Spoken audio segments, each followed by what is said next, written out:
जय श्री राधे। पूज्य श्री सद्गुरुदेव भगवान के चरणों में प्रणाम। पूज्य मीराबाई जी का जीवन चरित्र। बड़ी धूमधाम से बारात ने चित्तौड़ में प्रवेश किया। महाराणा कुंभा द्वारा निर्मित विजय स्तंभ पर एक लिंगनाथ का भगवा ध्वज फहरा रहा था। नर नारियों के हर्ष की सीमा नहीं थी। राजमार्ग के दोनों ओर लोगों के झुंड लगे हैं। वर वेश में भोजराज रतन सिंह के साथ विशाल गजराज पर विराजित थे। उनके पीछे राणा सांगा के काका सूरजमल और सारंगदेव चंवर ढुला रहे थे। अटारियों से होती पुष्प वृष्टि, वाद्यों की मंगल ध्वनि और विप्रों के शुभ आशीर्वाद के साथ शुभ मुहूर्त में उन्होंने राजमहल के द्वार पर हाथी से उतरकर मीरा के साथ महल में प्रवेश किया। प्रवेश के समय मीरा को देहरी की ठोकर लगी। खंबा अन्नदाता कहते हुए दासियों ने संभाल लिया। नगार खाने की नौबत और शहनाई लोगों के कान फाड़े डालती थी। दमामणियों बधावे गा रही थीं। दमामणियाँ बधावे गा रही थीं। आज महाराणा सांगा का मुख प्रसन्नता से खिल उठा था। 80 घावों से भरी देह, एक हाथ, एक पांव और एक आंख से अपंग होने पर भी आज तक किसी को उनके मुख की ओर देखने की हिम्मत नहीं हुई थी। कोई नहीं बता सकता था कि उनकी कौन सी आंख है और कौन सी नहीं है। वे महाराणा सांगा आज प्रसन्न हो उमरावों को गले लगा रहे थे। अपने सर्वगुण संपन्न लक्षण बलराम से सुंदर युवा पुत्र को वर वेश में वधू के साथ देखकर उनका हर्ष हृदय में समा नहीं पा रहा था। आरती करके नजर उतार महारानियों ने वर वधू को माया में ला बिठाया। माया को धोख दे। उन्हें पुनः रथ में बिठा देवताओं को धोख देने भेजा गया। लौटकर कंगन डोरड़े खोलने माया में आए। सर्वप्रथम काले तिल मिलाए मीठे चावल के साथ साथ कोर दोनों को एक दूसरे को देने थे।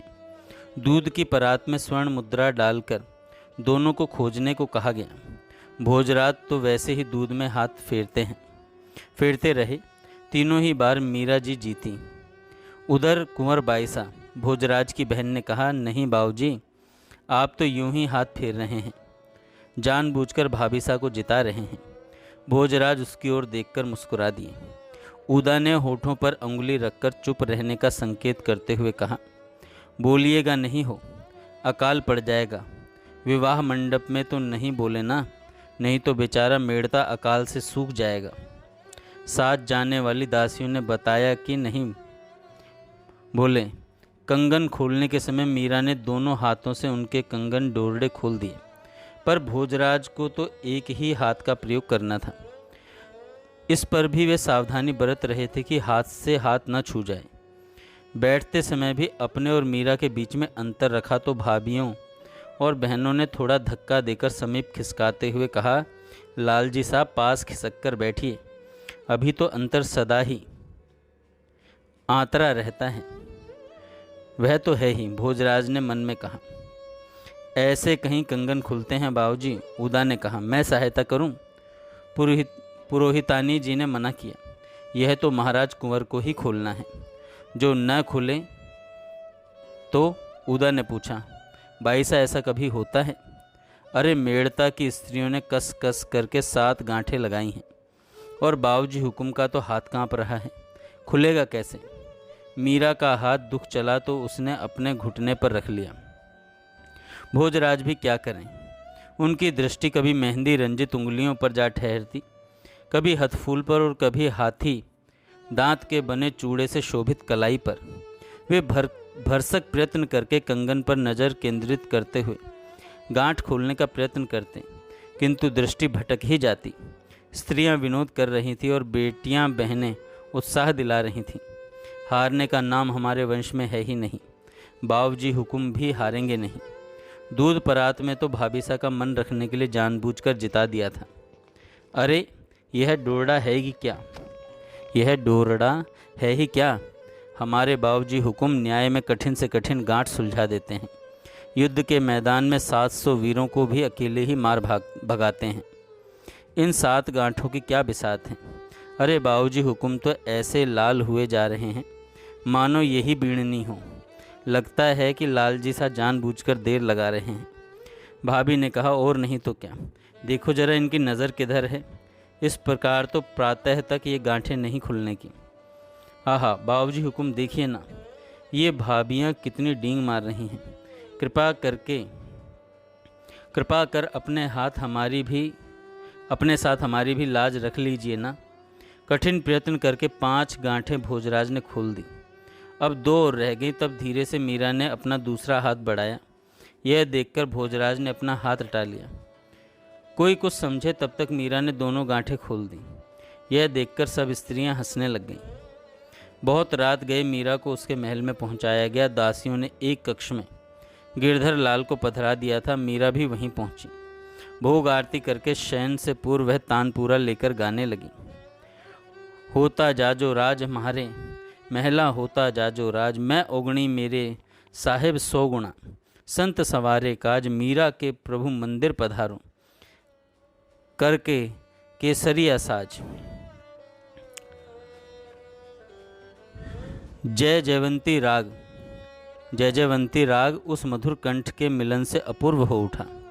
भोजराज ने शयन कक्ष में साफा उतार कर रखा ही था कि मधुर रागिनी ने कर्ण स्पर्श किया। वे अभिमंत्रित नाग से उस ओर चल दिए। वहां पहुंचकर उनकी आंखें मीरा के मुख कंज की भमर हो जा लगीं। भजन पूरा हुआ तो उन्हें चेत आया। प्रभु को प्रणाम कर वे लौट आए। शुभ दिन शोधकर बहू की मुंह दिखाई हुई। जिसने भी घूंघट उठाकर देखा देखता ही रह गए। प्रशंसा के शब्द भी स्पष्ट न हो पाए। सभी के मन वचन बहू की रूप सराहना के मुखर थे। बहू द्वारा गुरुजनों के चरण स्पर्श होने पर अपनी शक्ति अनुसार सभी ने मुंह दिखाई दी। महाराणा ने पुर और मांडल में ये 2 परगने दी। इनमें से मीरा ने 2000 बीघा संचित भूमि अपने साथ मेड़ता से आए हुए श्री गजाधर जोशी को दी। आइए अब सुनते हैं भक्तिपूर्ण पारिवारिक जीवन। मीरा अपने नित्य कर्म में लग गई। अवश्य ही अब इसमें भोजराज की परिचर्या एवं समय पर सासुओं की चरण वंदना भी समाहित हो गई। आरंभ में मीठी रागनी सुनकर ससुराल के कई लोग इकट्ठे हो जाते। दासियां उनकी यथा योग्य अभ्यर्थना करती। मेड़तानी जी के नाचने गाने की चर्चा महलों से निकलकर महाराणा के पास पहुंची। महाराणा ने कहा, वह हमें नहीं, तीनों लोकों के स्वामी को रिझाने के लिए नाचती गाती हैं। मैंने सुना है कि जब वह गाती है तब आँखों से आंसू बहने लगते हैं। जी चाहता है ऐसी प्रेम मूर्ति के दर्शन मैं भी कर पाता। यदि ऐसी भक्ति ही करनी थी तो विवाह क्यों किया। सुना है मैंने मेड़ते में कि बीननी ने विवाह के लिए मना किया था, पर जवाई सा वीरमदेव नहीं माने। माता पिता से बेटी अधिक क्या कहती।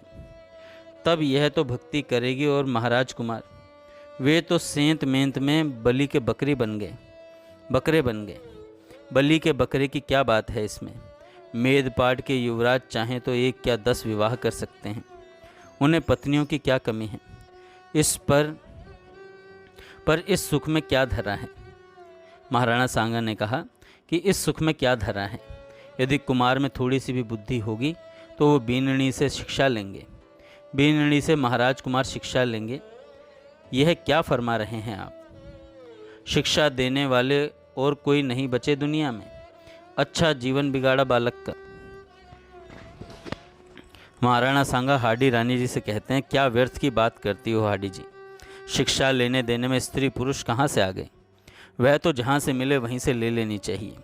जीवन बिगड़ा या सुधरा, इसे तुम्हारी ओछी बुद्धि नहीं समझ सकेगी। अतः आज्ञा है कि उनकी इच्छा में दखल न दिया जाए। अच्छा हुक्म है यह।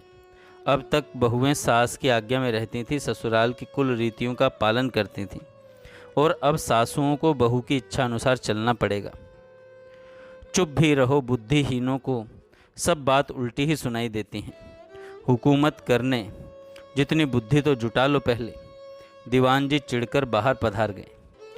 सुना है आपने योग की शिक्षा भी ली है। ज्ञान और भक्ति दोनों ही आपके लिए सहज हैं।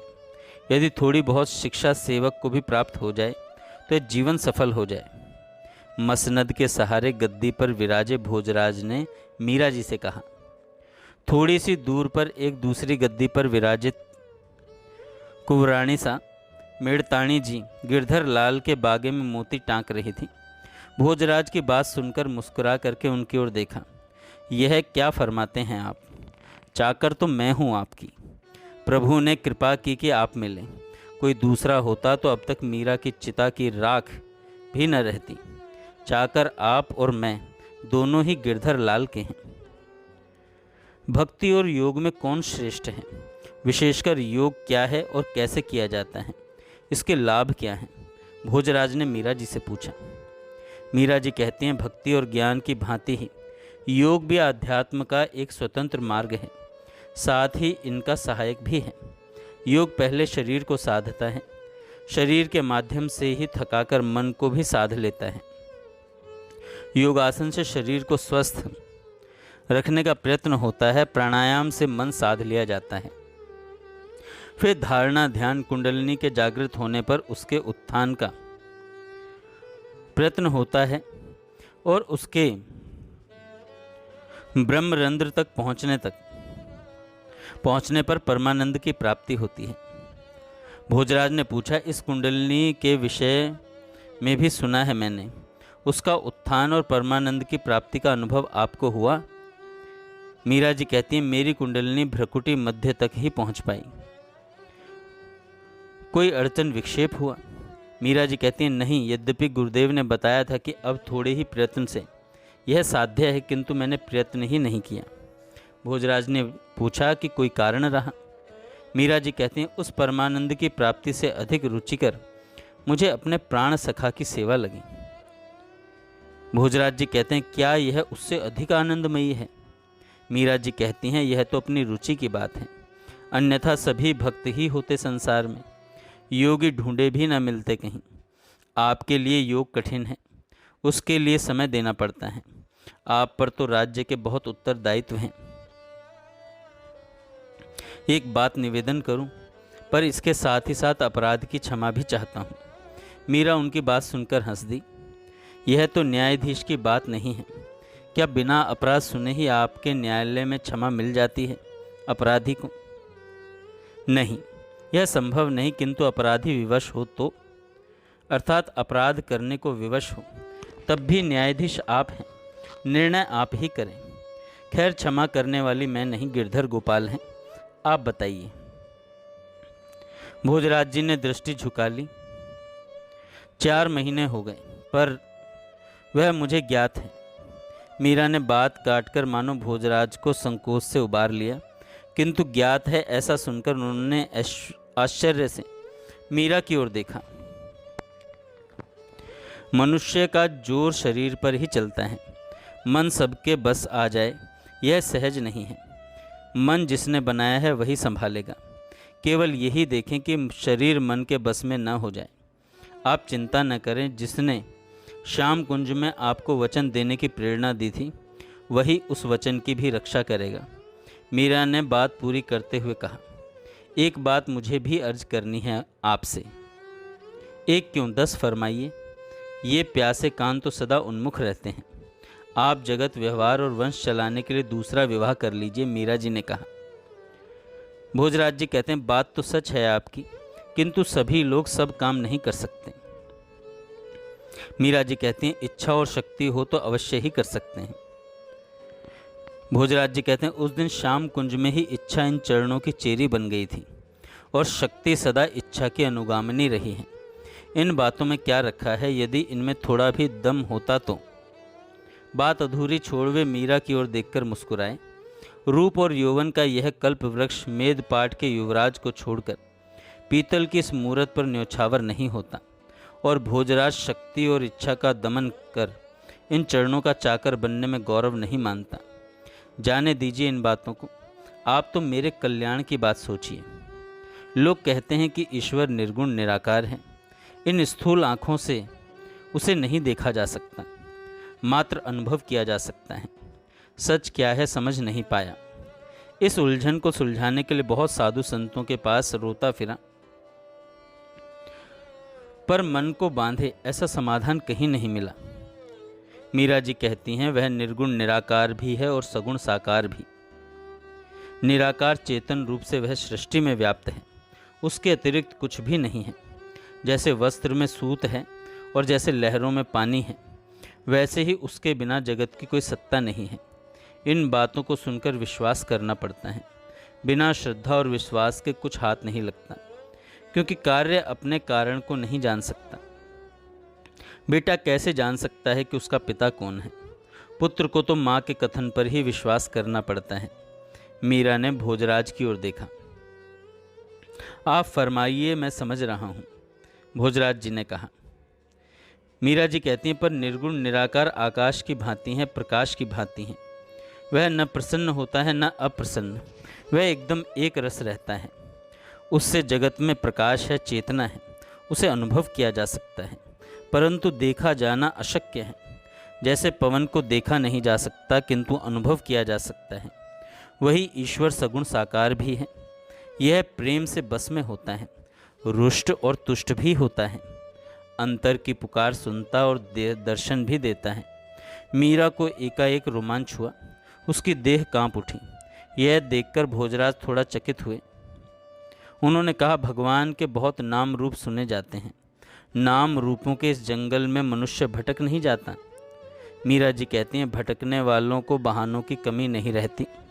भटकाव से बचना हो तो सीधा सा उपाय है, जो नाम रूप स्वयं को अच्छा लगे उसे पकड़ लें और छोड़े नहीं।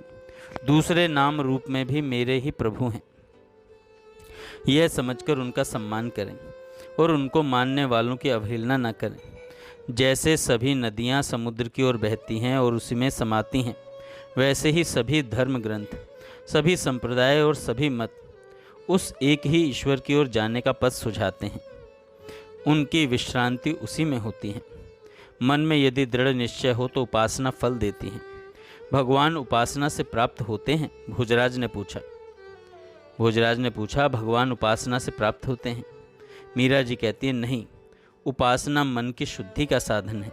संसार में जितने भी नियम, संयम, धर्म, व्रत, दान हैं, सब के सब जन्म जन्मांतरों से मन पर जमे हुए मैले संस्कारों को धोने के उपाय मात्र हैं। वे धुले और फिर भगवान तो सामने वैसे ही हैं जैसे आरसी के स्वच्छ होते ही अपना मुख उसमें दिखने लगता है। भगवान को कहीं से आना तो है नहीं कि विलंब हो। भगवान न उपासना के वश में है न दान धर्म के। वे तो कृपा साध्य हैं, प्रेम साध्य हैं। उन्हें अपना मानकर उनके सन्मुख हृदय खोल दें। कोई अंतर, कोई लुकाव छिपाव न करें तो उनसे अधिक निकट और कुछ है ही नहीं। और यदि यह नहीं है तो दूरी की कोई सीमा नहीं है। भोजराज ने कहा, मनुष्य के पास अपनी इंद्रियों को छोड़ अनुभव का कोई अन्य उपाय नहीं है। फिर जिसे देखा नहीं, जाना नहीं, व्यवहार में बरता नहीं, उससे प्रेम कैसे संभव है? मीरा जी कहती हैं, हमारे पास एक इंद्रिय ऐसी है जिसके द्वारा भगवान अंतर में साकार होते हैं। वह इंद्रिय है कान। बारंबार उनके रूप गुणों का वर्णन सुनने से विश्वास होता है और वे ही में प्रकाशित हो उठते हैं। प्रतीक की पूजा, भोग राग करके हम अपने उत्साह को रूप दे सकते हैं। बिना देखे प्रतीक कैसे बनेगा? भोजराज जी ने कहा। मीरा जी कहते हैं, जो निराकार है उसका मन चाहा आकार बनाया जा सकता है। जो सर्वत्र है वह तो उसमें भी है ही। अपने मीरा जी को भोजराज जी ने कहा, आपने कभी साक्षात दर्शन किए हैं? यह प्रश्न सुनकर मीरा की आंखें भर आई और गला रुंध गया। घड़ी भर में अपने को संभाल कर बोली, आपसे क्या छिपाऊं? यद्यपि यह बात कहने सुनने की नहीं होती, मन से तो वह रूप पलक झपकते जितने समय भी ओझल नहीं होता। किंतु अक्षय तृतीया के प्रभात से पूर्व मुझे स्वप्न आया कि प्रभु बींद बनकर पधारे। देवता और द्वारिका वासी बारात में आए। दोनों ओर चंवर ढुलाए जा रहे थे, सिर पर छत्र तना था। उस रूप का कैसे वर्णन करूं जिस अश्व पर प्रभु विराजे थे। वह श्याम कर्ण अश्व पूर्ण श्वेत था, पर कान काले, अरुण चूड़ सी उसकी गर्दन थी। उसका साज सहस्त्रों मशालों और दीपों के प्रकाश में चमचमा रहा था। ऐसे पांव धरता था मानो भूमि पर अंगारे बिछे हों। यद्यपि इस जीवन में, संसार में मैंने आपके राजकरण अश्व के समान शुभ लक्षण और सुंदर अश्व नहीं देखा, तथा आपके समान कोई सुंदर नर नहीं दिखाई दिया। पर उस रूप के सन्मुख कुछ भी नहीं, कुछ भी तो नहीं। मीरा बोलते बोलते रुक गई। उनकी आंखें एक ओर देखती हुई स्थिर हुई और देह कंपकपा उठा, मानो आध्यात्मिक अत्यधिक शीत से उनके दांत बजने लगे। भोजराज चित्रलिखे से देखते रहे। फिर संभलकर उन्होंने मिथुला को पुकारा। दासी हाजिर हुई तो उन्होंने उसकी स्वामिनी की ओर संकेत किया। उसने मुख धुलाया, व्यजन से पवन ढुलाया और जलपात्र मुख से लगाया। उन्हें चेतना प्राप्त हुई तो वह मिथुला बाहर चली गई। भोजराज जी ने प्रश्न किया, फिर क्या हुआ आगे? मैं क्या कह रही थी? मीरा ने किंचित लजाकर पूछा। स्मरण नहीं रहा। आपने फरमाया कि प्रभु अक्षय तृतीया को बींद बनकर पधारे थे। हुकुम हस्त मिलाप हुआ। उनके पीताम्बर से मेरी साड़ी की गांठ बांधी गई और फिर भांवर हुई। उनके वे अरुण मृदुल चारु चरण, उन्हीं की ओर दृष्टि लगाए मैं अनुसरण कर रही थी। हमें महलों में पहुंचाया गया। यह हिरकहार। उनका एक हाथ उठकर गले में पड़े हीरे के हार को टटोलने लगा। उन्होंने गले में पहनाया और मेरा घूंघट ऊपर उठा दिया। यह वह नहीं है जो मैंने नज़र किया था? भोजराज ने सावधान हो पूछा। वह तो गिरधर गोपाल के गले में है, मीरा ने कहा और हार में लटकता चित्र दिखाया। यह इसमें प्रभु का चित्र है। मैं देख सकता हूँ इसे। भोजराज चकित हो उठे। अवश्य। मीरा ने हार खोलकर भोजराज की फैली हथेली पर रख दिया। भोजराज ने देखकर सिर से लगाया और वापस लौटा दिया। उन्होंने पूछा, आगे क्या हुआ? मीरा जी कहती, मैं चरणों में झुकी और प्रभु ने बाहों में भर लिया मुझे। मीरा की आंख अंधमुदी हो गई और होठ फड़फड़ाते रहे, पर वाणी खो गई। गोपाल महारा सर्वस्व, महारा प्रभु, महारा धणी। उन अंधमुदी आँखों की दृष्टि अपार्थिव लगती थी। भय सा लगता था उन आँखों को देखकर। भोजराज ने घर बाहर और रणांगन में भी ऐसी दृष्टि कभी नहीं देखी थी। उनसे ढलते आंसू लगा जैसे मोतियों की लड़ियां टूटकर झर रही हों। मीरा के हाथ से वस्त्र सुई गिर पड़ी, हाथ गोद में गिर पड़े, सिर से साड़ी सिरक गई, पाटल पंखुरी से होठ खुल गए और उनमें से श्वेत दंत पंक्ति झांक उठी। भोजराज ने गौर से देखा, कहीं भी दिखावा नहीं था। जी चाहा कि उठाकर थोड़ा पानी पिला दें, पर अपनी विवशता स्मरण करके वैसे ही बैठे रहे। कुछ देर बाद देह में चेतना के लक्षण दिखाई दिए। अर्धनिमीलित द्रगों के पलक पटल उघड़े, उनमें पहचान की क्षमता आ गई। उन्होंने आंचल से मुख पहुंचा। भोजराज की और दृष्टि देखकर दृष्टि झुका ली। आप कुछ फरमा रही थी, भोजराज ने याद दिलाया। वे मुस्कुराईं। हुकुम, क्या अर्ज कर रही थी? मैं तो पागल हूँ। आपको कोई अशोभन बात तो नहीं अर्ज कर दी? नहीं हुकुम, आप ठाकुर जी से विवाह की बात फरमा रही थी। कक्ष में पधारने पर आपने प्रणाम किया और मीरा खोए स्वर में बोली। उनकी दृष्टि जैसे कहीं दूर जा लगी। रात को नींद खुल गई। उनका कंठ फिर गदगद हुआ, पर उन्होंने संवरण कर लिया। लगा कोई मेरे साथ सोया है। चौंक कर आंखें खोली तो देखा मेरे सिरहाने एक भुजा लगी है। कमल दृगों की बड़ी बड़ी पलकें मुंदी हुई, घुंघराले केश मुख के आसपास छितराए, कुछ अलकें ललाट पर झुक आई थीं।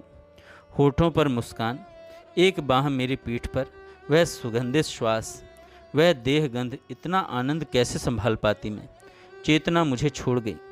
प्रातः सबने देखा गठजोड़ा, हथलेवे का चिन्ह, गहने, वस्त्र, चूड़ा यहाँ से आया। चूड़ा तो मैंने पहना ही नहीं। गहने वस्त्र सब ज्यों के त्यों रखे हैं। मैं यहाँ से आए पड़ले को देख सकता हूँ? भोजराज बोले।